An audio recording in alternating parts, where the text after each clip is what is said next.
Namaste, Salam Alaikum, and good morning from Nepal, the Secretariat Office of Global South Coalition for Dignified Menstruation.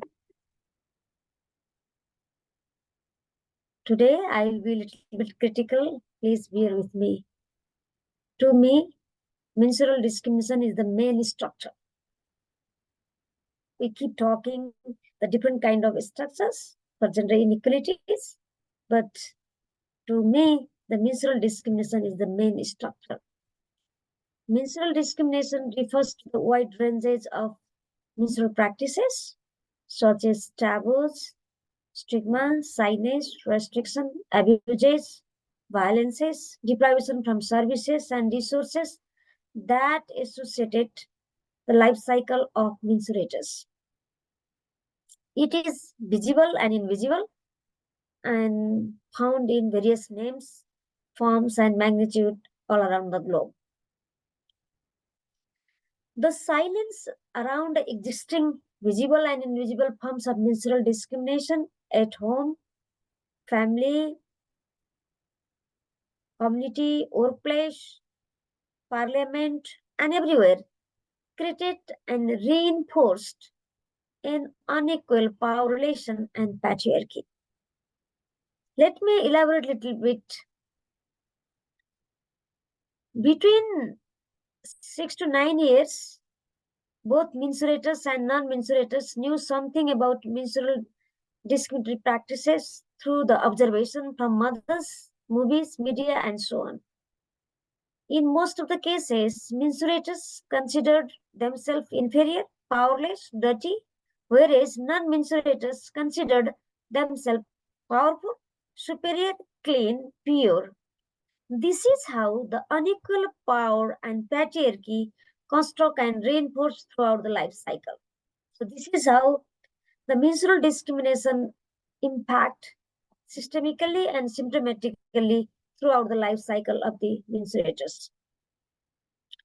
Often many folks ask me the journey of radicalize the menstruation from the point of dignity. Allow me to share my story very briefly. I learned menstrual blood is impure, dirty, course of God when I was 7 years old. I deeply traumatized. In the meantime, I witnessed two things. Men were loud towards women without any reason, and my three sisters and mother were practicing more than dozens of restrictions during menstruation. In this scenario, I attempted suicide when I was about 9 years old. Unfortunately, it was failed attempt. At the age of 14, I ran away from home while I had a first menstruation because I did not like to follow restriction as my mother and sisters followed.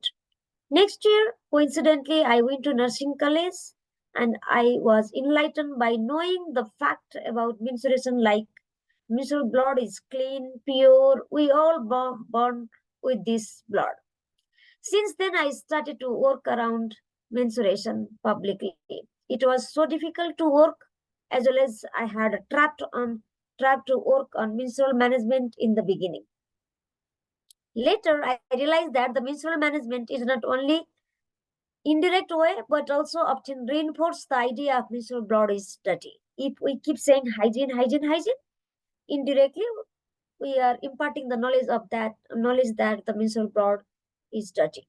So, more importantly, menstrual discrimination is complex, multifaceted. Thus, it needs holistic approach that is dignified menstruation.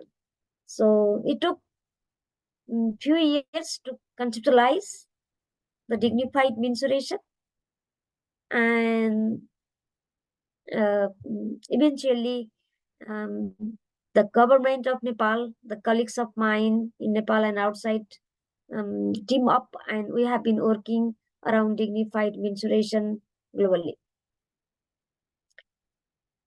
Many of my friends said the menstruation is so painful, and how can we make it experiencing normal? While we say painful, I took it in two ways. The first, physical pain. Is that physical pain? Are you saying the menstruation is painful because of the physical pain due to the premenstrual symptom or severe form of premenstrual symptom or PMDDS, or it's because of the silence, ignorance, or imposing the restrictions? Whatever the case, we need to talk, talk, talk. Wherever you are and whatever capacity you have, by putting menstrual dignity at center. The formula is menstrual talk, dignity first. Often, the menstrual movement highlighted the effect of effect on health and education. And when we talk about the health or education, particularly in education, usually people stick with the availability of the menstrual pad or lack of menstrual pad. Are you sure that the girls are not in school or trapped with early or child marriage due to the lack of pad? I have a doubt because none of the menstrual products are safe 100%. And using menstrual pad doesn't dismantle all forms of menstrual discrimination which have been experiencing by school going girls. Have you ever think about the menstruators who is school going? Have you ever think what time she has to wake up in the morning or managing the blood? Because of discriminatory menstrual practices, her daily life is not only altered but also often totally distracted for 5 days in a week, five days in a month. That started from bed in the early morning to late night, and even during night in some cultures or places. It means she has to wake up early for managing blood, compromise her time for school assignment while managing water at home, compromise the time and nutritious food because she could not access the kitchen or food. While she is in school, she could not stay in a regular bench due to fear of leaking. She constantly paying her attention on her butt instead of um, her class. She could not drink adequately due to not having appropriate toilet and pad management. She may drop the class at the middle of the day. Whatever the case, she again deprived from regular food due to the menstrual restriction at home. Often she has to sleep in a place where there is no enough light and clothes.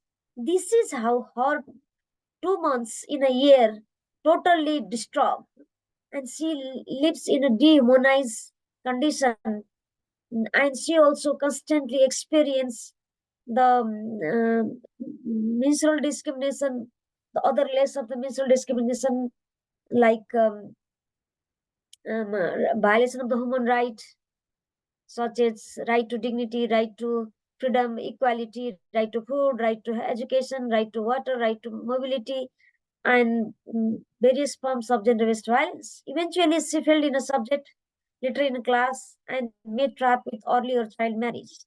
This is how the menstrual discrimination is not only affect the education but also affect to the economic, health, and other aspect of her life. Therefore, the dialogue on dignified menstruation from home and school is only one option to fight such barriers. And without having our home dignified menstruation friendly home, dignified menstruation friendly schools, we cannot cultivate the culture of the dignity, and cannot bring the mm, gender justice or equality mm, at large.